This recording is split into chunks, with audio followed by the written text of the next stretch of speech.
Hello, team. Thank you for joining in. I will make this quick. This is a follow up to video update number 5 when I talked about strengths and weaknesses.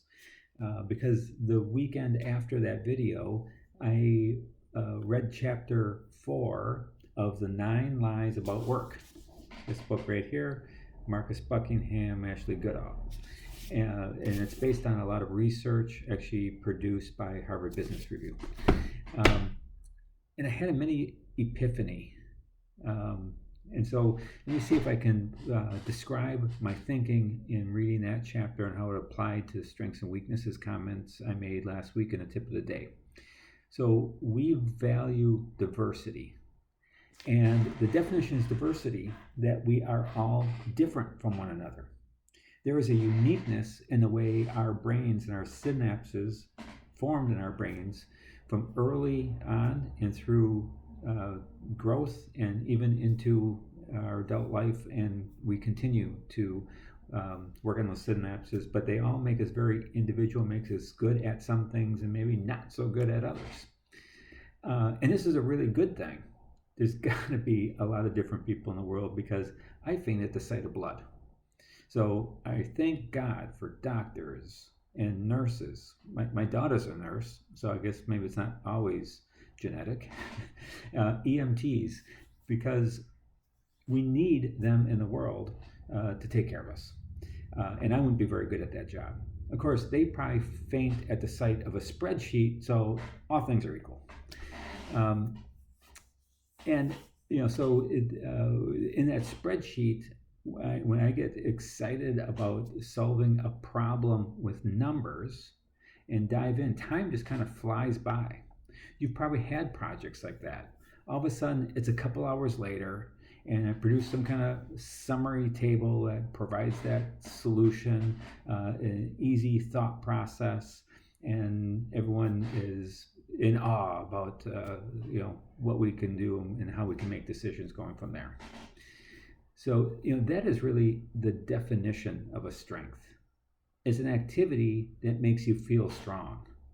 So here we are, I get done with my spreadsheet, it's 4:55, and I'm like, come on, man, give me another one. Let's keep going, because it's generated energy. So looking at yourself, what makes you strong? Not that project that drains you at the end of the day and you need a couple of glasses of wine when you get home, but it's the one that gives you that energy. It's something where before you do it, you have kind of a positive anticipation. While you're doing it, you're getting into the flow. And after, you want to do it again. Plus, you've had some consistent positive, success in performing that. So think about this for you. What is your strength or strengths? Back to line 4. The lie in the book was that the best people are well-rounded. This means we're in a never-ending quest to fix our flaws, to make us better, to gap fill. It's hard work, right? Because it's supposed to be. Because we're working on the things that we're not really good at. We're drained afterward. So the truth is outlined in the book and in the videos, and right down below here I will put a link to those videos, one on the lie, one on the truth. The truth is that the best people are spiky. People are diverse in their strengths, and the ones that contribute the most spend more time on their spiky strength. That spike might even create, in our gaps, in our weaknesses,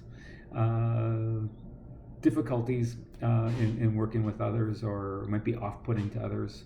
And so it's not terrible that we work on our weaknesses, but if we all worked in that spiky strength, we would contribute more.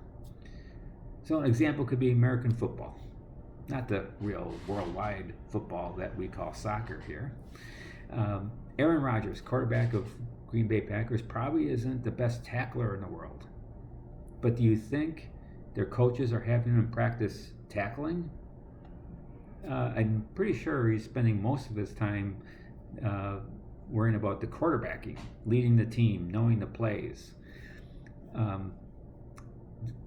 The guard doesn't work on catching the ball.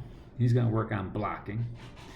All the members of the team have their specialty, and the team performs best when they each contribute their special strengths to that final product. So the bottom line is really that the best people, the best contributors, the most excellence come from those individuals who are spiky, but the best team is well-rounded. I got a little chart for that. This is for Rich, who wanted me to do a little whiteboard from a couple updates ago. So I kind of have to look at to make sure I get it in here. Probably the back. There we go. Each of those circles right there are individuals, are all kind of spiky, right? But the team is well-rounded because the individuals have, where someone has a weakness, another one has a strength. So the individuals are spiky, which is diversity, and the team is well-rounded. So that was my epiphany. I thought it was worthwhile putting together a short video here, a little bit longer than I wanted to, so I'll sign off. Until next time, embrace the journey.